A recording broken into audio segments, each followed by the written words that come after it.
আসসালামু আলাইকুম। আমি মোস্তাফিজ বরিশাল থেকে বলছিলাম। সকলে কেমন আছেন? আজকের এই পে স্কেল ফিক্সেশন নিয়ে কিছু কথা বলবো। অর্থাৎ আমি যতটুকু জানি তার উপরে কিছুটা ধারণা দেওয়ার জন্য চেষ্টা করব। আমাদের সাধারণত বেতন ফিক্সেশন পদ্ধতি সাধারণত দুইটা হয়।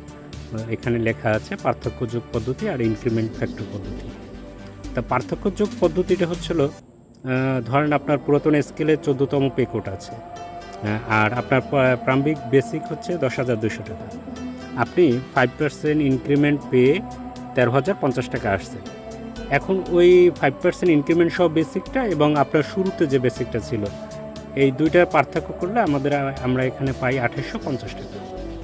এরপরে যদি বর্তমান পে স্কেলে যদি ধরা হয় আপনার প্রারম্ভিক বেসিক এই 14 গ্রেডই যদি 21,000 টাকা ধরা হয়, সেক্ষেত্রে আপনার আগের যে আর কি পার্থক্য রয়েছে 2,850 টাকা, তার সাথে নতুন বেসিক যে 21,000 টাকা, এই দুইটা অ্যাডজাস্ট করে যেটা হবে ওইটাই আপনার প্রারম্ভিক বেতন হবে, অর্থাৎ বর্তমানে বেসিক বেতন হবে।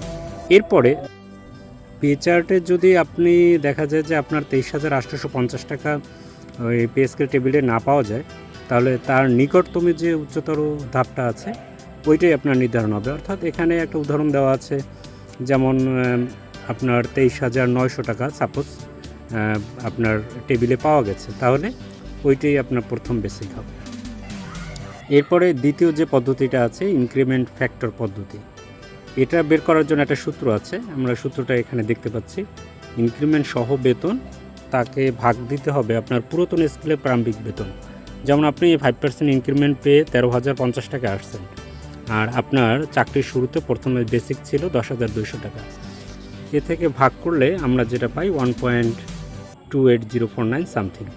এখন নতুন বেসিক কিভাবে গণনা করা হবে নতুন স্কেলে, সেক্ষেত্রে আপনার এখন যে স্কেলটা ধরা হবে বর্তমান পে স্কেলে, তার সাথে ইনক্রিমেন্ট ফ্যাক্টরটা গুণ করে দিতে হবে।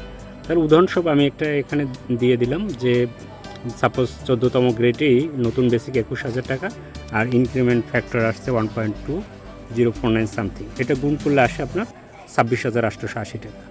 অনুরূপভাবে দেখা যায় যদি এই টেবিলে যদি এই 26,880 টাকা না থাকে, তাহলে আমরা পরবর্তী নিকটতম উচ্চতর ধাপ, যেমন সাপোজ যদি 27,000 টাকা থাকে, ওই ধাপে আপনার বেতন স্কেল নির্ধারণ হবে।